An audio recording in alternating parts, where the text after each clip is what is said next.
ওই ঘটনা নিয়ে শ্রমিক ভট্টাচার্য মহোদয় প্রদেশ সভাপতি বলেছে, আমরাও বলেছি যে সেন্টিমেন্ট আছে, কিন্তু দা ওয়ে মুভমেন্টটা হয়েছে তাতে আমরাও আমাদের অনেকেরই ভিন্ন মত।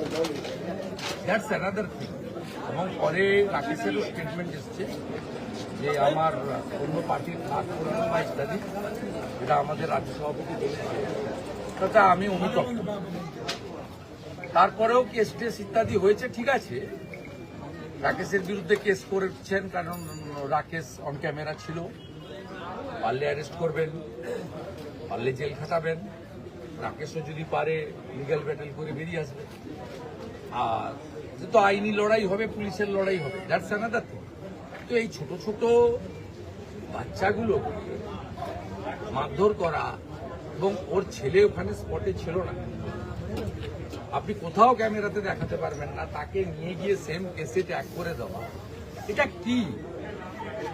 এটা পুলিশ না রেজিস্টার্ড গুন্ডা? মমতা বলেছে তাই সন্তুষ্ট করতে হবে। মনোজ বার্মার বাহিনীকে পাগলা কুকুরের মতো, খেপা নেকড়ের মতো লাগিয়ে দেওয়া, এইসব ছোট ছোট বাচ্চাকে মারধর, এটা দুজন মহিলাকে করেছে। এটা বাংলার মুখ্যমন্ত্রী এবং এই ভবানীপুর বিধানসভা থেকে আমার কাছে হেরে উনি দাঁড়িয়েছেন এই কনস্টিটিউন্সি থেকে। হাউস ওয়াইফ রক্তাক্ত করে দিয়েছেন।